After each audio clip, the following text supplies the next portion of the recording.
Before I tell you this story, I want you to imagine something. Being 17, scared, with nowhere to go, and the one person you believed would always protect you looks you dead in the eye and says, "I don't have a daughter." If you're new here, welcome to Hopeful Stories, where real people share stories that will touch your soul. Hit subscribe and tell us in the comments where you're watching from. I was 17 when my mother threw me out of the house. No warning, no let's talk about this. Just a slammed door and words that would echo in my head for the next 14 years. I don't have a daughter. I can still hear how flat her voice was. Not angry, not emotional, just final. It was a chilly November evening. My backpack stuffed with 2 pairs of jeans, a school hoodie, and a photo of my dad who died when I was 6 hit the porch before I did. Then the door closed, and for the first time I realized I had nowhere to go. I wasn't a rebellious kid. I didn't do drugs, I didn't skip school, but I did something my mom considered unforgivable. I told her I wanted to keep the baby. It was stupid, maybe.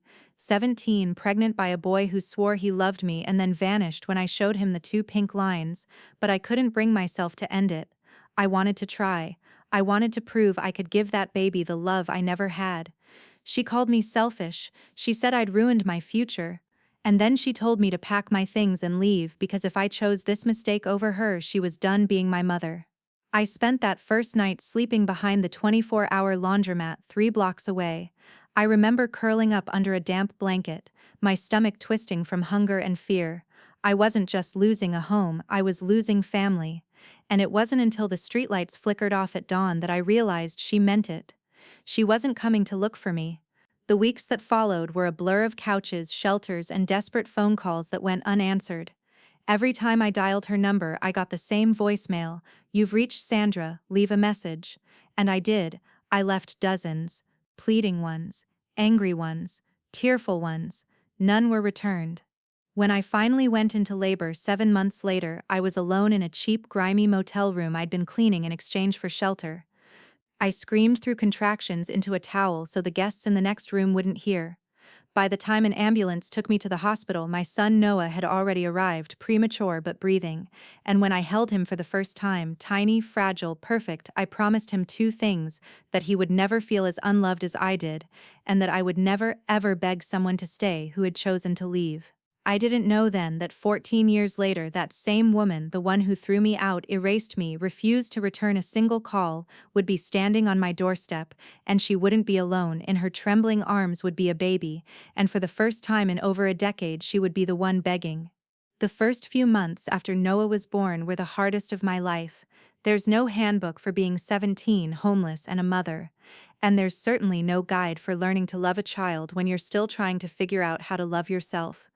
We were discharged from the hospital after 5 days. Noah was small, barely 4 pounds, and his cries were thin and weak like a kitten's mew. I had no one to call, no nursery waiting, no car seat to take him home in. A nurse wrapped him in a donated blanket and pressed a paper bag into my hands. It held a handful of diapers, a bottle, and a list of local shelters. That was my start. We spent nights in overcrowded women's shelters, moving every few weeks when spaces ran out. I learned quickly that motherhood was less about soft lullabies and more about grit, about rocking a feverish baby while waiting hours for free formula, about skipping meals so I could afford bus fare to a clinic, about hiding my tears so Noah would never feel my despair. The world wasn't kind to teenage mothers. People stared, they whispered. I caught snippets: irresponsible, she ruined her life, and every word stung.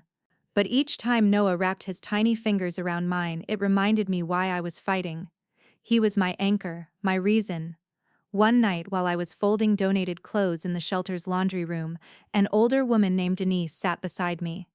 She had a calmness about her, the kind that only comes from surviving storms of her own. "You're strong, you know," she said, watching me work.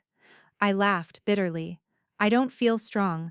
"Strength isn't about not breaking," she said softly, "it's about breaking and getting back up anyway." Denise introduced me to a program at a community center that offered free childcare while mothers studied for their GED. It felt impossible: school, work, a baby. But something in me refused to settle for scraps. If my mother believed I had ruined my life, I was determined to prove her wrong. Days blurred into weeks. I'd wake up before sunrise, feed Noah, and take 2 buses across town to attend classes. I'd study while rocking him to sleep. On weekends, I cleaned houses, saved every dollar, and slowly built a tiny life from nothing. The turning point came one spring afternoon, about a year after Noah's birth. I had just passed my GED exam, the certificate trembling in my hands, when I received a call from a nonprofit that helped young mothers find employment. They offered me an internship as a receptionist. It paid barely enough for rent on a tiny studio apartment, but it was ours. For the first time, we had a key, a lock, a door that opened to a place that was truly home. I remember standing in that empty room, sunlight streaming through cracked blinds, holding Noah against my chest. He gurgled, reached for my face, and in that moment I felt something I hadn't felt since the night my mother turned me away. Hope. The years that followed were a blur of milestones and small miracles. I finished community college while working nights. I saved enough to buy a used car. I watched Noah take his first steps, speak his first words, start his first day of kindergarten. He was bright, curious, kind, and fiercely empathetic, but beneath every proud moment was a shadow. Birthdays came and went with no card, no call, no sign of the woman who'd once been my entire world. When Noah asked about his grandmother, I told him the truth, that she was out there somewhere, and maybe one day they'd meet. I didn't tell him how many nights I stared at my phone, tempted to dial her number just to hear her voice. I didn't tell him that part of me still craved the apology that never came. By the time I turned 30, life looked nothing like the broken 17-year-old version of me had imagined. I had a steady job as a paralegal at a small law firm. Noah was thriving in middle school. We lived in a modest 2-bedroom apartment with plants in the window and laughter in the halls. And yet, even then, there were moments, quiet, unexpected moments, when I'd catch myself glancing at the door, half expecting her silhouette to appear. It never did, not yet, but the universe has a strange way of circling back. And 14 years after the night she disowned me, life was about to bring my past crashing into my present in the most unexpected way imaginable. Life has a way of lulling you into believing the past is over, like a scar that's healed, no longer tender when you brush against it. By 31, I had convinced myself my mother was nothing more than a closed chapter. She existed in another lifetime, a ghost I had long stopped chasing. But ghosts don't stay buried, they have a way of finding their way back when you least expect them. It started with something small, almost unremarkable. One Saturday morning, Noah and I were grocery shopping. He was 12 now, lanky, sarcastic, obsessed with sneakers and history documentaries. As we stood in line, I noticed a woman ahead of us fumbling with her card, her hands trembling. Her coat was too thin for winter, her shoes worn. She looked fragile. "Mom," Noah whispered, tugging my sleeve, "can we pay for her?" I smiled, proud, a little stunned. "Are you sure?" He nodded. "It's what you do." We paid. The woman's eyes filled with tears as she whispered thanks, and as we walked back to the car, Noah turned to me and said something that lodged itself deep in my chest. "Do you ever think about her?" I didn't need to ask who he meant. "Sometimes," I admitted. "Would you forgive her if she came back?" I opened my mouth to answer, but the words refused to form, because the truth was complicated. Part of me had forgiven her a long time ago for my own peace, if nothing else. But another part still carried the weight of that night. The echo of "I don't have a daughter" had never fully faded. "I don't know," I finally said. "I think forgiveness and trust are two different things." He nodded thoughtfully, and the conversation drifted to other things. But that night, long after Noah had gone to bed, I found myself standing by the window, staring out at the quiet street. For the first time in years, I wondered if she was still alive. And then, little by little, signs of her began to surface, like pebbles breaking the surface of still water. First, an old family friend messaged me on Facebook. "Your mom's been asking about you," she wrote. "I think she regrets a lot." I didn't reply. Then a letter arrived, no return address, shaky handwriting. "I think of you every day," it said. "I hope you're well, I'm sorry." I tore it in half before I could finish reading. Months passed. I poured myself into work, into Noah's school projects, into the life I had built brick by brick. But something had shifted. The past I'd spent years running from was now following close behind. One rainy evening, I was leaving the office when I saw a figure standing across the street, just beyond the glow of the streetlight. She was older, thinner, her posture slightly hunched, but even from a distance I knew, my chest tightened, breath catching in my throat. It was her, my mother. She didn't cross the street, didn't wave or call my name. She just stood there, watching before turning and disappearing into the rain.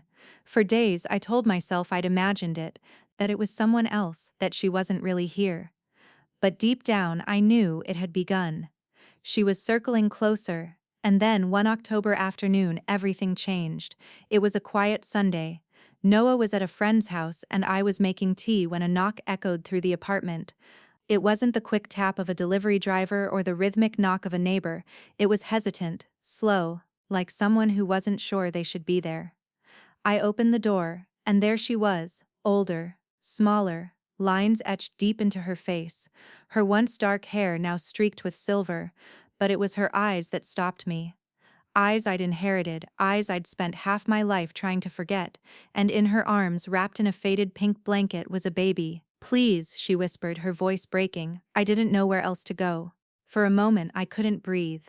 14 years of silence collapsed into that single heartbeat, the years of hunger, loneliness, and sleepless nights, the birthdays missed, the milestones unseen.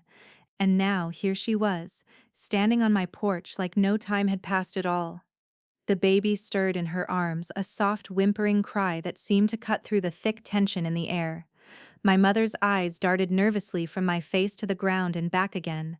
She was shaking. "May I come in?" she asked, her voice barely audible. It would have been so easy to slam the door. God knows I'd imagined it, 100 different versions of this moment, every one ending with me turning her away just as she did to me. But my hand froze on the doorframe. I couldn't move, couldn't speak, couldn't stop staring at the woman who had once been my entire world, now reduced to a stranger clutching a child on my doorstep. "What do you want?" I finally managed, the words sharp and brittle. Her lips trembled. "Just a few minutes, please." I stepped aside. I don't know why. Maybe it was curiosity. Maybe it was the part of me that still craved answers, or maybe despite everything I was still that 17-year-old girl desperate for her mother's love. She stepped inside cautiously, as if afraid the floor might swallow her whole.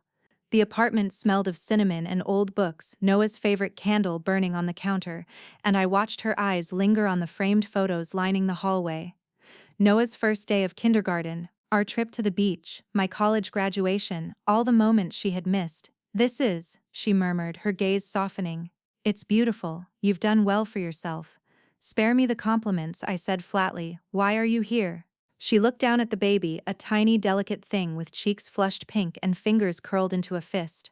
"Her name is Grace," she whispered. "She's 2 months old." I felt something twist in my chest. "Yours?" "No," she said quickly. "She's my granddaughter." The words hit me like a punch. "Granddaughter." She nodded, tears brimming. "Your sister's. She's not well. She's in no condition to care for her, and she swallowed hard. I can't do it alone." For a long moment I just stared at her. My sister, the golden child, the one she'd chosen over me. The reason she said I'd ruined her life, and now she wanted me to save hers. "You have some nerve," I said quietly. "You threw me out, you told me I wasn't your daughter, and now you're standing here asking me to help your daughter." Tears spilled down her cheeks. "I know I don't deserve forgiveness. I know I failed you in ways I can never fix. But I'm begging you, please. Grace deserves a chance. She doesn't deserve to pay for our mistakes." Her words echoed in the room, heavy and raw. And as much as I wanted to hate her, to scream and throw her out, I couldn't ignore the truth. A tiny, helpless baby was caught in the middle of a mess she had no part in creating. I sank into a chair, my hands trembling. "Why me?" I asked finally. "You have friends, family, people who actually matter to you." "Because you're the strongest person I know," she whispered. "And because I want to try. I want to make things right, even if it's too late, too late." The words looped in my mind like a broken record. Maybe it was too late for us, for mother and daughter. But as I looked at that baby, so small and innocent in her arms, I felt something shift inside me. I thought about the girl I used to be, 17, alone, terrified, clutching a newborn in a cold hospital room. And I thought about the woman I had become, strong, capable, unbreakable. Maybe this was the universe's cruel way of coming full circle. I took a deep breath and exhaled slowly. "You can stay for tonight," I said at last. "We'll figure out the rest tomorrow." Her sob of relief was almost painful to hear. She sank into the chair opposite mine, clutching Grace as if the baby were the only thing tethering her to this world. But as I watched her, a strange calm settled over me.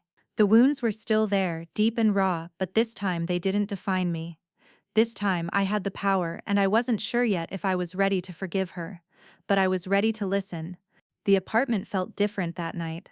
Not louder, not busier, just heavier, like the walls themselves were holding their breath, unsure of what to make of the woman sleeping on my couch.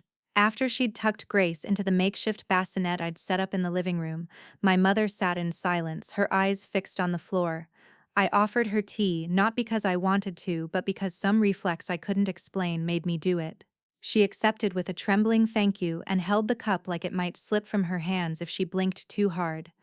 Neither of us spoke. The clock on the wall ticked too loudly.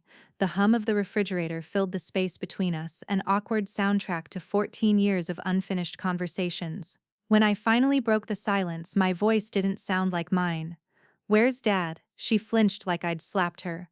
"We divorced, years ago." A strange mix of emotions churned inside me, anger, bitterness, and to my own disgust, a flicker of pity.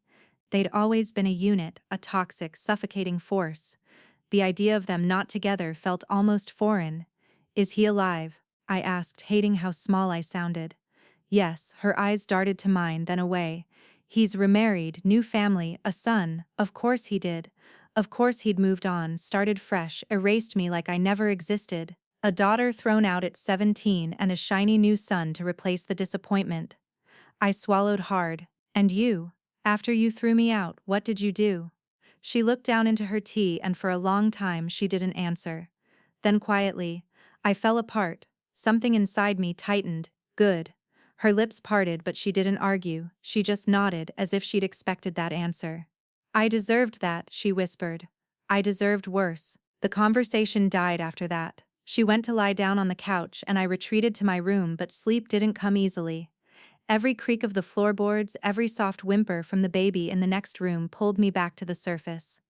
Around 2 a.m. I gave up on trying to sleep and padded barefoot to the kitchen for water. That's when I saw her sitting on the floor next to Grace's bassinet, tears streaming down her face, whispering lullabies I hadn't heard since childhood. I froze in the hallway, invisible. And for a moment I saw her not as the villain of my past but as a woman tired, broken, clinging to a second chance she didn't deserve but desperately needed. "I'm so sorry," she whispered to the baby. "I should have protected her, I should have loved her harder, I was so scared and I took it out on her, and now it's too late." The words twisted something deep inside me. It was one thing to hear an apology addressed to me. It was another to hear it when she thought no one was listening. I slipped back to my room without a sound. Morning crept in softly, and the apartment smelled like coffee, hers, not mine. She was already awake, bouncing Grace gently on her lap, humming. She looked almost peaceful, like a woman who'd never slammed a door in her daughter's face. "Sleep okay?" she asked. "Fine," I lied. "We spent the morning like awkward roommates." She offered to help around the apartment, folding laundry, washing dishes, little gestures that were clearly meant as peace offerings. I let her. Not because I wanted her help, but because I was curious. Curious if this version of her would vanish as quickly as the one I'd known. Over breakfast she started talking, not rehearsed apologies this time but stories, fragments of the years I'd missed. She told me about losing her job, about the depression that swallowed her, about how she hadn't spoken to my sister for months after the pregnancy. I listened silently, unsure if I wanted to believe any of it. But when she spoke about my sister's breakdown, about the substance abuse, the rehab, the mental health battles, I saw something I hadn't seen before in her eyes: fear. Real human fear. "She's not ready to be a mother," my mom said softly, kissing Grace's tiny hand. "And I'm too old to do this alone." I thought I could, but I can't. And when I thought about who could, your face was the only one that came to mind. I wanted to hate her for that, for needing me only now when it served her. But a small traitorous part of me felt a flicker of something else, pride maybe. Vindication, proof that I had become someone worth needing. Still, I wasn't ready to hand her redemption so easily. "I don't know what you expect from me," I said flatly. "I have a life, a job. I'm not here to clean up the mess you and your perfect daughter made." "I know," she whispered. "I'm not asking for your life, I'm just asking for a chance." For Grace, that night, after she and the baby had fallen asleep, I sat alone in the living room staring at the tiny bundle of innocence in the crib. I remembered the girl I used to be, angry, abandoned, cold and hungry on a bus station bench. And now here I was in the position to shape another child's future. To either close the door completely or open it just enough to let the light back in. I didn't know yet what I would choose, but I knew one thing for certain. The next move would define everything. The next few days felt like walking on glass. Every word, every glance, every shared breath between my mother and me was careful, tiptoeing around the landmines buried beneath 14 years of silence. We spoke mostly about Grace, feedings, diaper changes, little things that were safe, neutral, easier to talk about than the enormous weight of our history. But by the fourth night, I sensed something shifting. My mother was restless, pacing the living room after dinner, her fingers tugging nervously at the sleeve of her cardigan. Grace had finally drifted off to sleep, her tiny chest rising and falling in the bassinet. The silence felt heavy, almost anticipatory. I was about to retreat to my room when she spoke. "I need to ask you something," she said, her voice trembling. I froze mid-step. "What?" She swallowed hard. "I want you to take custody of Grace." For a second I thought I'd misheard her. My mind went blank, no thoughts, no reactions, just the echo of those words ricocheting in my chest. "Excuse me?" She turned to face me, and for the first time since she'd arrived, she didn't look like my mother. She looked small, defeated, like someone who had spent years building a dam around their emotions and had finally let it crack. "I can't do it," she whispered. "Not long term, I'm too old. My health isn't what it used to be. And the truth is, she deserves more than I can give her. More than we can give her." "We," I repeated. "Don't you mean you?" Her eyes flickered with shame. "Yes, me. I failed you and I failed your sister, and I'm terrified of failing Grace too. But I look at you, the life you've built, the person you are, and I know you're the one who can give her a chance." I laughed. I couldn't help it. A bitter, disbelieving laugh that rose from somewhere deep and ugly. "So let me get this straight. You throw me out at 17, you vanish from my life, and now you're back asking me to raise your granddaughter?"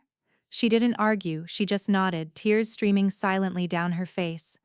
I wanted to scream at her. I wanted to throw every ounce of my pain back in her face. Where were you when I needed someone? Where was my safety net? Where was my mother?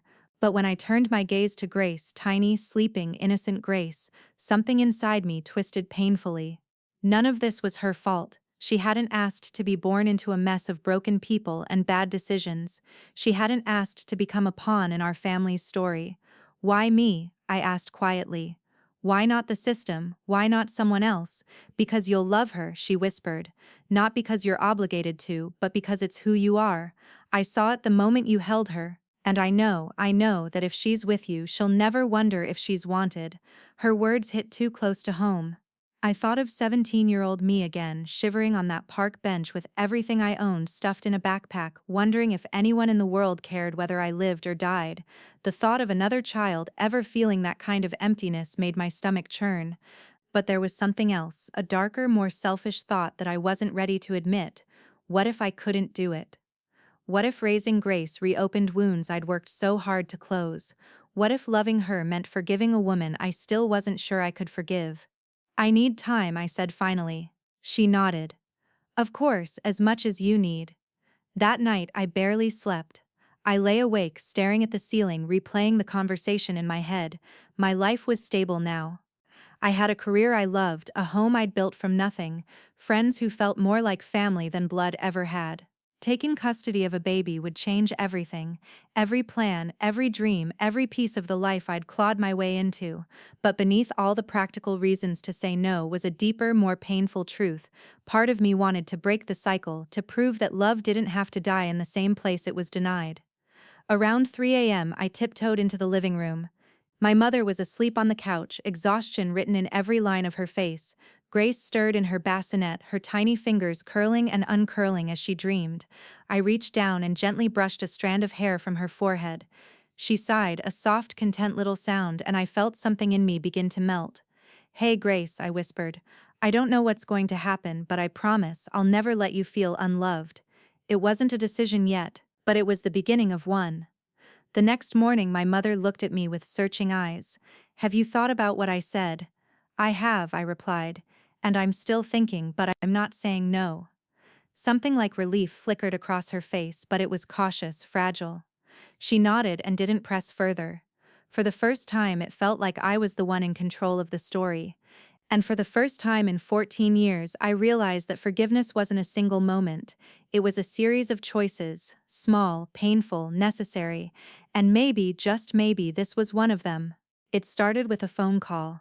I was making lunch 2 days after that conversation, half distracted, half lost in thought, when my phone lit up with a name I hadn't seen in years, Lena. My childhood best friend. The one person who'd tried to keep in touch after I was thrown out. Until life, distance, and resentment pulled us apart. I hesitated before answering, but curiosity won. Hey, I said carefully. Oh my God, she breathed, you picked up. I wasn't sure you'd even remember me. I smiled despite myself, I could never forget you. We spent a few minutes catching up, the polite small talk people do when too much time has passed. Then, right as I was about to hang up, she said something that stopped me cold. I ran into your mom a few years ago, Lena said. She was different, broken almost. She told me what happened that night, the night she kicked you out. I froze. What do you mean what happened? She threw me out because I was a disappointment. Because I got pregnant. Silence hummed on the other end. Then Lena's voice, softer now. That's not what she told me. My heart hammered as I hung up. And for the rest of the day, the conversation gnawed at me. I'd built my entire adult life on the version of events I'd lived, the rejection, the betrayal, the certainty that I had been unwanted. But now there was a whisper of something else, something I didn't know. That evening, after Grace was asleep and the apartment had gone still, I found my mother on the balcony. She was staring out at the city lights, lost in thought. Maybe it was the way the street lamps hit her face, softer, older, more human, or maybe I was just tired of not knowing. Either way, the words slipped out before I could stop them. Why did you really throw me out? She didn't answer at first, her jaw tightened, her eyes stayed fixed on the street below. Then she sighed, a deep trembling exhale, and turned to face me. You want the truth? She asked. All of it? Yes, her voice shook. I was terrified. I scoffed. Terrified of what? Of your pregnant teenage daughter embarrassing you? No, she said quietly, terrified of your father. It was like the air shifted, the room felt colder. She told me everything, things I had never known, things she had hidden behind cruelty and silence. My father hadn't just been strict, he'd been controlling, obsessive, furious about anything that tarnished the family's image. When he found out I was pregnant, he gave her an ultimatum: either she's gone or you both are. I thought I was protecting you, she whispered, tears spilling. I thought if I threw you out before he got home, he wouldn't go looking for you. I thought you'd be safer far away from him. But I was a coward, I should have left with you. I should have chosen you. I stood there, stunned, every piece of my history rearranging itself. It didn't erase what she did, it didn't undo the pain, but it changed something fundamental. The story I'd carried for 14 years wasn't the whole story. Why didn't you ever tell me? I whispered. Because I was ashamed, she said. Because once you were gone, I realized I'd become the monster I was trying to protect you from. I didn't know how to respond. Anger still pulsed beneath my skin, but it was tangled with something else now. Grief, maybe. Or understanding. Or the unbearable weight of seeing my mother not as a villain, but as a deeply flawed, deeply broken human being. I hated you, I admitted. For years I hated you so much I couldn't even say your name. I know, she said, and you had every right to. We stood there in silence, two women with too many ghosts between them, until Grace cried from the next room. My mother moved to go, but I held up a hand. I'll get her, I said. For the first time since she'd arrived, I wasn't doing it out of spite or obligation. I was doing it because I wanted to. Because maybe, just maybe, healing wasn't about forgetting the past but understanding it. Later that night, as I rocked Grace to sleep, I whispered something I hadn't said out loud in years. I forgive you, Mom. Not for what you did, but for what you couldn't. It wasn't full forgiveness, it wasn't peace, but it was a start, a crack in the wall I'd built around my heart. And for the first time in a very long time, I felt the possibility, fragile, distant but real, of a future where our story didn't end with bitterness. The morning came quietly, but the tension in the apartment was palpable. Grace slept soundly in her bassinet, but neither my mother nor I could relax. After last night's revelations, the air between us was charged, fragile, like a glass sculpture that could shatter with the slightest wrong word. Over breakfast, she didn't speak much. She just watched me sip my coffee as if trying to memorize the way I looked, the lines on my face, the woman I'd become in her absence. I caught her gaze and looked away. Then, just as I was beginning to think we'd reach a day without conflict, my phone buzzed. An unexpected message from my sister. "Mom told me about Grace. I need to see her. I'm coming by." I froze, my stomach dropped. My sister, the golden child, the one whose choices had cast a shadow over my life for years, wanted to show up now. I could feel every old wound reopening, every memory of jealousy, exclusion, and betrayal rushing to the surface. You should probably call her back," my mother said softly, almost a whisper. "Maybe she should wait." I shook my head. "No, she has every right to be here. But I'm not letting her walk over us either." When my sister arrived, she looked like she'd stepped out of a magazine, polished, perfectly composed. She carried that same air of superiority she'd always had, but this time I noticed something new: uncertainty. Fear, maybe. Or maybe just curiosity about what she'd been missing. "Hi," she said stiffly, her eyes darting to Grace. I wanted to see my niece." Grace cooed softly in my arms. I could feel the weight of the moment, my sister, my mother, and me, all orbiting around this tiny, innocent life. I'm not sure what you expect," I said finally, "but she's with me right now, and she's safe." My mother stepped forward. "She's grown into an amazing woman," she said quietly, "and she's the one raising Grace." For a moment, silence. Then my sister's eyes filled with something that resembled guilt. Or maybe regret. I didn't know," she murmured. "I didn't know it was this bad." I didn't answer. I held Grace closer and watched the play of emotions on both their faces. In that moment I realized life wasn't about giving everyone a fair chance at redemption. It was about deciding who deserved your trust, your love, your care. Later that day, after my sister had left, my mother and I sat together on the couch. She reached out and brushed a strand of hair from my face, a gesture so small yet loaded with unspoken apologies. "I know this is sudden," she said, "and I don't expect things to go back to how they were. I want to be part of Grace's life if you'll let me. And I want to try with you too." I nodded slowly. "We'll try. But on my terms, and we'll take it one step at a time." For the first time, the apartment felt lighter. Not because everything was resolved, but because we had acknowledged the past, the mistakes, the pain, the truths that had shaped us. The cracks in our relationship weren't gone, but they were visible, and that visibility made them repairable. I looked down at Grace, asleep in my arms, and whispered, "We're going to be okay, somehow." The next morning, sunlight spilled gently across the living room, catching the dust motes in its golden glow. Grace babbled softly in her bassinet, stretching tiny arms with the kind of effortless innocence only a baby could possess. I was in the kitchen, making oatmeal, when my mother spoke from the couch. "She looks like you did when you were her age," she said quietly. I froze, spoon in midair. "I was what, cute?" I asked, half teasing, half defensive. She smiled faintly. "Sweet, bright, determined, always looking for something more." The words were strange and unsettling, like a window opening into a past I had tried to forget. I didn't respond immediately. Instead, I carried the oatmeal to the table and set it down, my mind spinning. Then Grace stirred again, crying softly. My mother reached for her instinctively, hesitating for a split second as if she weren't sure she had the right.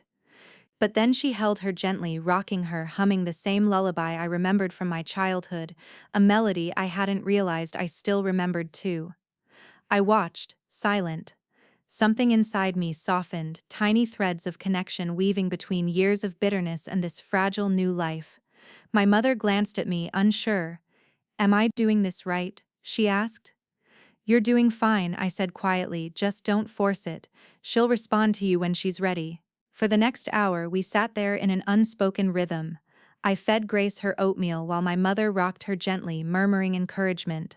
She didn't apologize again, she didn't beg. She simply was there, present, careful, learning the role she had once abandoned. By the time Grace drifted back to sleep, I noticed something remarkable. My mother's eyes weren't filled with fear or shame anymore. They were cautious, yes, but also tender. I realized that perhaps this child, so small, so innocent, was not just a bridge to reconciliation with my mother, but also a chance to rebuild parts of myself I had thought were lost forever. I felt something I hadn't in years: hope. That night, I lay in bed listening to my mother singing softly from the living room. It wasn't perfect, it wasn't a return to the past, but it was a start, and sometimes I thought a start is all you need to begin rewriting a lifetime of hurt. It was a quiet afternoon, the kind where sunlight drifts lazily through the windows and the city outside hums softly. Grace was napping and I had a moment to breathe. My mother was in the kitchen tidying up when the doorbell rang. I opened it to see a familiar face: my father. The man who had loomed over my life like a shadow, the reason I'd been thrown out at 17. His eyes flicked over me, landing on Grace in her bassinet, and I felt a surge of anger so sharp it made my chest ache. "What are you doing here?" I demanded, my voice steady but my hands trembling. He cleared his throat, awkward, as if he didn't know how to face the consequences of his actions. I heard about Grace," he said. "I wanted to see her." I felt bile rise. "See her? You abandoned me, you dictated my mother's cruelty, and now you want to waltz in to see your granddaughter?" My mother appeared behind me, and for the first time in 14 years I saw her square up to him. "He's not here for Grace," she said quietly. "He's here to make himself feel better." The confrontation brought back everything I had tried to bury: the fear, the rejection, the humiliation of being sent away with no explanation, no protection, no love. I felt the rage I thought I'd buried for good rise up in my chest. "I don't want to see you," I said, pointing toward the door. "Leave." My father opened his mouth, but my mother shook her head. "Just go," she said firmly. "You have no place here right now." He hesitated, then finally left, muttering something about needing time. The door clicked shut behind him, and for a long moment we stood there, silent. I sank onto the couch, exhausted, my chest heaving. My mother sat beside me, her hand brushing mine in a tentative gesture of solidarity. "I'm so sorry," she whispered. "I know this hurts." I looked at her and finally let myself breathe. "It's not you this time," I said. "It's all of it. All of them, all of him, everything I had to survive on my own." She nodded, understanding. "And you survived." I glanced at Grace sleeping peacefully, her tiny fingers curled around the blanket. Somehow, through the rage and the hurt, I felt the faintest hint of pride, not just in myself but in the fragile family forming around this baby. We didn't speak much after that. We didn't need to. The anger was there, yes, but so was the bond, small, tentative, and growing stronger with every passing day, and I realized surviving wasn't just about holding on to pain, it was about holding on to possibility.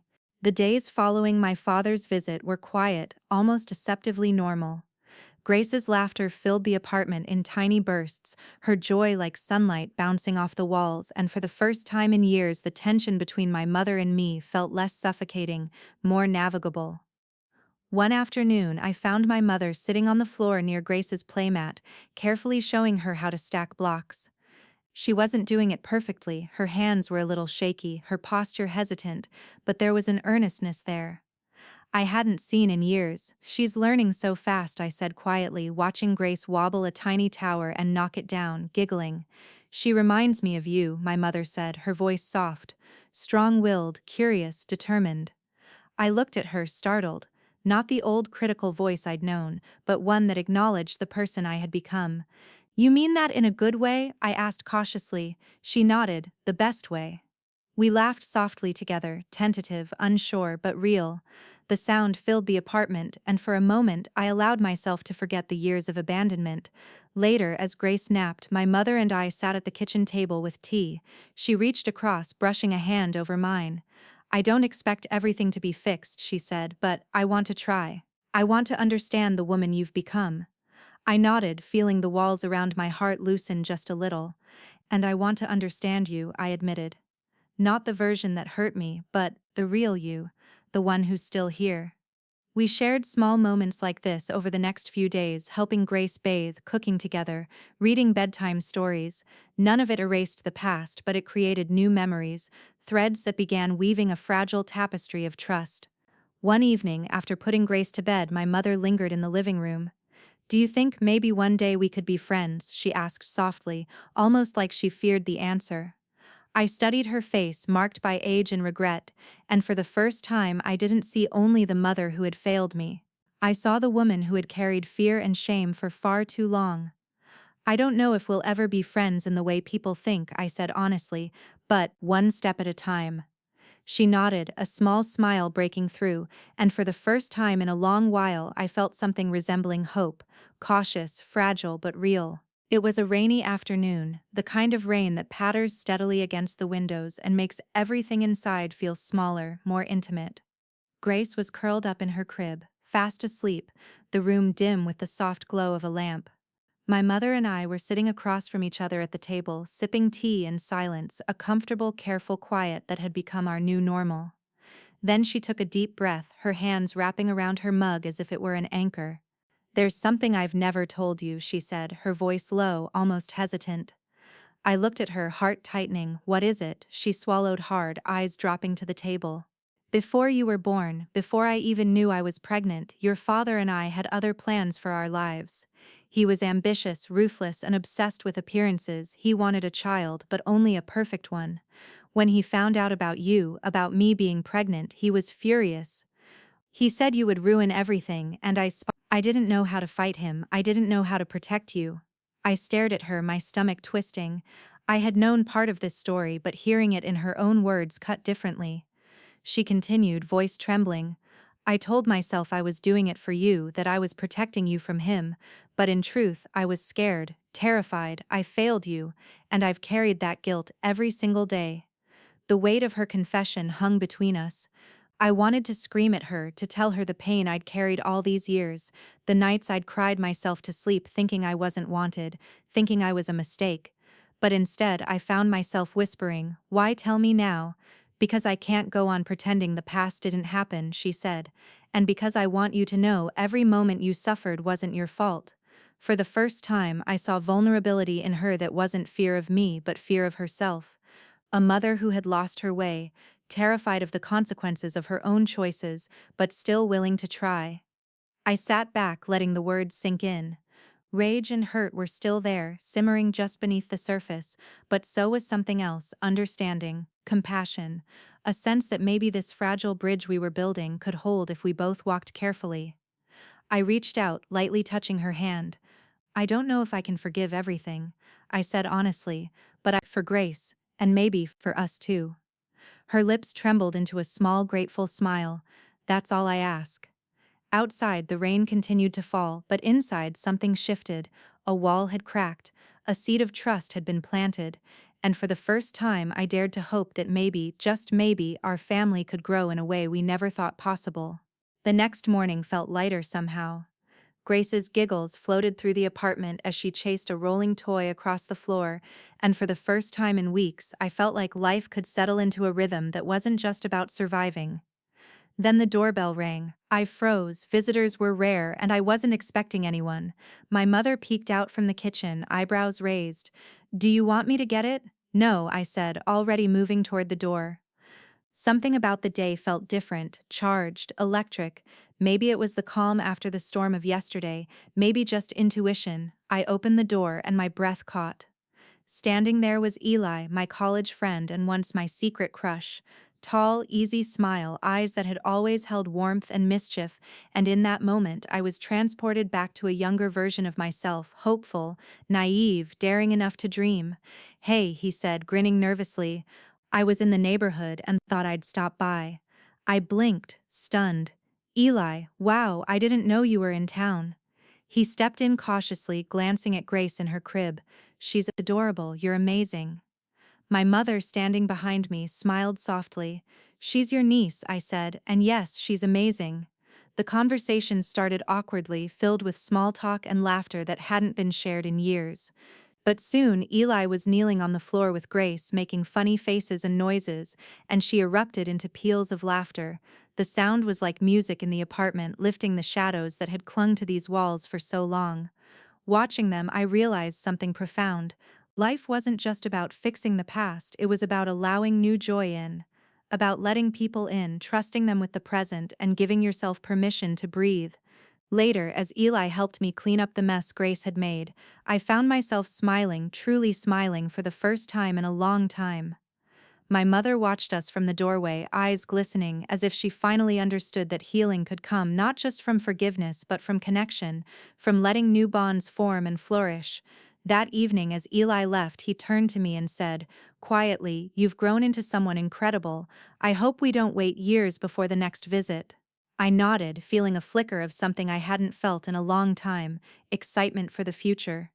For the first time, it wasn't just about surviving, forgiving, or protecting Grace, it was about embracing life again, fully, carefully, and beautifully.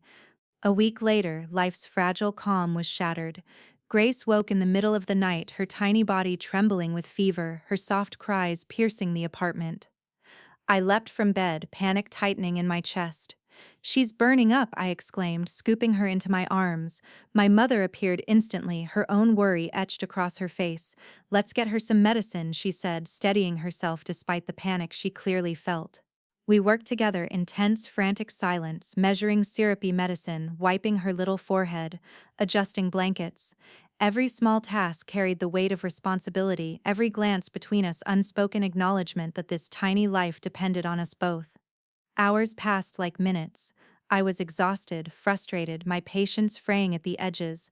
My mother noticed my clenched jaw and trembling hands. She gently laid a hand on mine. "You don't have to do this alone," she whispered. I blinked back, tears not just from exhaustion but from something deeper. All the years of fighting, all the nights I had spent alone, and here she was, finally here, helping me, showing care instead of cruelty.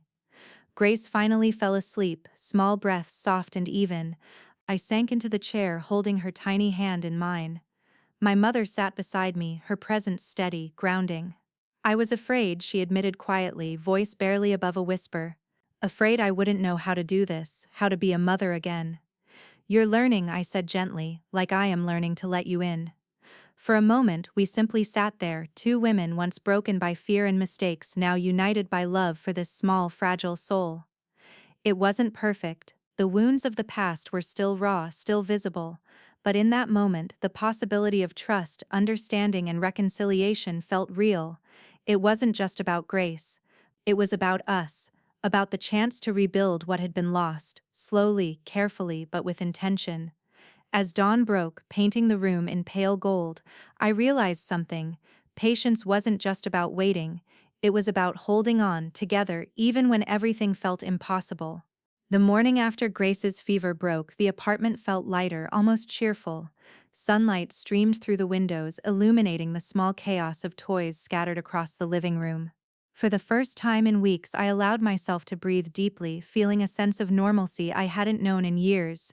"Do you want to try painting with her today?" my mother asked quietly, holding a small set of watercolors. I hesitated, then smiled.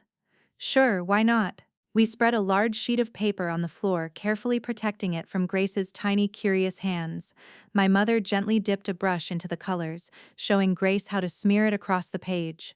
Grace squealed in delight, leaving streaks of red, blue, and yellow in every direction. I joined in, laughing as my mother tried to keep the colors in neat lines while Grace gleefully created her own masterpiece.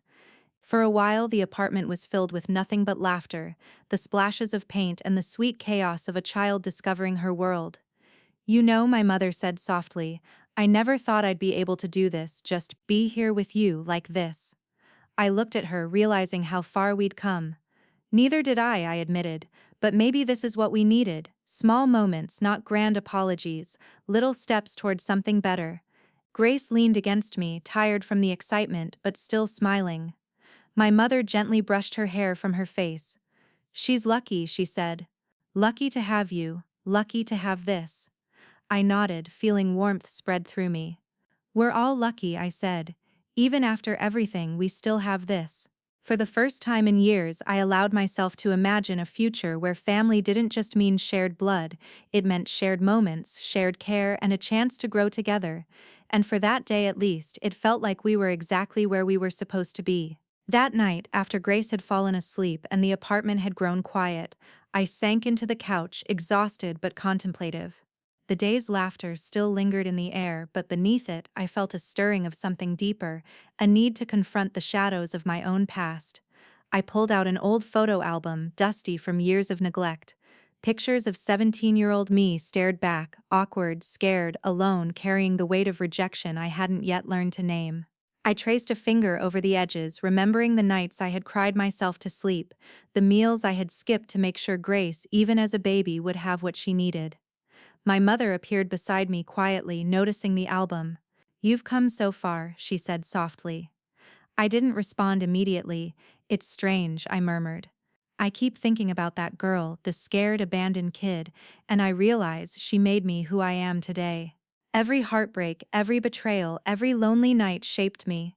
I'm stronger, more patient, more alive." She nodded, a shadow of pride flickering across her face. "She would be proud of you," she said quietly. "And I am too." I closed the album and looked at her. The past doesn't define me anymore, but it taught me how to survive, how to love, and how to let people in when it matters. She reached out, placing a hand over mine. "And you've done it beautifully. Not just for yourself, but for Grace too. She has a mother who's unbreakable, and a grandmother who's learning slowly, carefully how to be better." We sat together in silence, letting the weight of our shared history settle gently. It was bittersweet, a recognition of what had been lost and what could still be salvaged. I realized that forgiveness wasn't just about letting go of anger, it was about understanding, learning, and choosing the future over resentment. And for the first time, I felt like I could truly breathe again. The following morning, sunlight streamed through the curtains, spilling warmth across the living room. Grace sat on the floor, exploring a small basket of toys, while my mother and I brewed tea in the kitchen. There was a rhythm to our movements, quiet, unspoken, comforting, that had slowly begun to replace the tension of the past. "Do you want to try making pancakes for her?" my mother asked, holding the mixing bowl like it was a delicate treasure. I smiled, nodding. We moved to the kitchen together. Grace perched safely in her high chair, eyes wide with anticipation. We worked side by side, measuring flour and cracking eggs, laughing when the batter splashed onto the counter. My mother leaned closer, whispering tips, and for the first time in years I felt like I wasn't just teaching her, she was learning alongside me, showing genuine care for the life we were building together. Grace squealed when the first pancake came out, clapping her tiny hands. My mother lifted her from the chair, twirling her gently as she laughed. I watched them, a warmth settling in my chest I hadn't realized I was capable of feeling again. Later, as we ate our slightly burnt pancakes, my mother reached across the table and squeezed my hand. "I know I can't fix everything," she said softly, "but these moments, I want to be here for them, for you, for Grace." I nodded, my throat tight with emotion. "I know, and that's enough for now." The day continued with small rituals, bedtime stories read aloud, gentle lullabies hummed, and soft conversations about nothing and everything. Grace became the bridge, connecting us in ways words could not fully express. Her laughter, her curiosity, her trust, all of it reminded me that family wasn't defined solely by the past but by the care we gave in the present. By evening, I realized that our bond was no longer tentative. It was growing, fragile yet resilient, like the first green shoots after a harsh winter. And for the first time, I allowed myself to imagine a future where forgiveness, trust, and love could coexist, imperfect yet real. That evening, after Grace was tucked into bed, my mother and I sat in the living room with cups of tea, the apartment dim except for the soft glow of the lamp. There was a tension in the air, the kind that only comes when unspoken truths are about to surface. "I've been meaning to ask you something," I began, hesitating, "about why you really threw me out when I was 17. Her hands tightened around her cup. She looked down, swallowing hard. I've already told you it was fear," she said quietly. "Fear of your father. Fear of losing control. I didn't know how to stand up to him. And I made a terrible choice." I studied her face, noting the tremble in her lips, the shadow in her eyes. "It wasn't just terrible, it was everything. I was a child, and you erased me from your life. For years I wondered why I wasn't enough, why you didn't love me the way a mother should." Her tears fell then, silent but steady. "I know, and I've carried that guilt every day. I tried to reach out over the years, but shame kept me silent. I didn't deserve to be in your life. I still don't deserve forgiveness." I took a deep breath, letting my emotions surface, anger, pain, but also compassion. "I don't know if I can ever forget," I admitted, "but I can forgive you in a way." for Grace, for us, but we need boundaries. I won't let the past define my life anymore. And I won't let anyone hurt her or me like that again. She nodded solemnly. I understand, and I'll honor whatever you need. I don't want to hurt you again, I just want to be here even if it's in small ways. For the first time, the air between us felt like it could breathe. The conversation was raw, uncomfortable, but necessary. It wasn't a perfect resolution, it was a promise to face the pain together, honestly and cautiously, without pretending it never happened. We sat there for a long while, sipping tea in silence, feeling the weight of old wounds ease just enough to make room for something new, trust, tentative but growing, and the quiet strength of shared understanding. The weekend arrived with a bright, clear sky, a rare break from the weeks of gray and rain. I decided to take Grace to the nearby park, and for the first time I invited my mother to come along. She hesitated at first, glancing at me with a mixture of hope and anxiety, but I nodded. Come, I said, let's make a day of it. The park was alive with laughter, the scent of fresh grass, and the cheerful chaos of children playing. Grace's eyes lit up at every swing and slide, and I felt a rush of happiness watching her explore. My mother followed close behind, a careful smile on her face. She's fearless, she whispered as Grace scrambled up the small climbing frame. Just like me at her age, I said, laughing softly. We spent the day chasing Grace across the playground, feeding ducks at the pond, and sharing ice cream that melted too quickly in the sun. My mother and I laughed together, sometimes softly, sometimes in bursts that felt like echoes of a past we'd never thought we'd reclaim. At one point, Grace climbed onto my mother's lap and rested her head against her chest. I froze, watching the two of them, fragile, tender, real. My mother looked up at me, eyes glistening. Thank you, she whispered. For what? I asked. For letting me be here, for letting me try again. I smiled, a warmth spreading through me. You're doing fine, I said. Better than fine, actually. Today's proof. As the sun began to set, painting the sky in soft oranges and pinks, we walked home together, hand in hand, our little family, imperfect, bruised, and scarred, finally moving forward. For the first time in a long time, I didn't feel the weight of the past pressing down. Instead, I felt light, hopeful, and grateful for these small, perfect moments. The days that followed were gentle, careful. Grace thrived, laughing and learning, a living bridge between the mother I had once lost and the grandmother who now fought to earn her place. My mother and I settled into a rhythm, one built on trust, respect, and the cautious honesty we had promised each other. One evening, after Grace was asleep, my mother lingered in the living room. She looked at me, her eyes reflecting a mixture of sorrow and hope. I know I can't make up for everything, she said quietly. I'll never erase the past, but I hope, maybe someday we can have peace. I studied her, remembering the years of pain, the nights I had wished she would appear, and the fear I had carried alone. And yet, as I looked at her now, I realized that forgiveness didn't mean forgetting, it didn't mean letting the past control the present, it meant choosing how we would move forward, with boundaries, with care, with honesty. I forgive you, I said softly, but that doesn't mean I'm letting you back into my life the way you were before. We'll take this slowly, we'll keep distance where we need it, but we can try, for Grace and for us if we're lucky. Her lips trembled and she nodded, tears spilling quietly. Thank you, she whispered. Thank you for giving me this chance. And in that moment, I understood. Closure wasn't about erasing the pain. It was about acknowledging it, respecting it, and allowing the future to exist alongside it. The three of us, mother, daughter, and granddaughter, continued to navigate life together. It wasn't perfect and it wasn't easy, but it was real. Grace laughed. I learned to trust in my mother's intentions, and we all discovered that even fractured families could find new beginnings. As I watched my mother gently rock Grace to sleep, I felt a quiet peace settle over me. The past was behind us, the present full of care, and the future uncertain, yes, but ripe with possibility. And for the first time in a long, long time, I felt whole.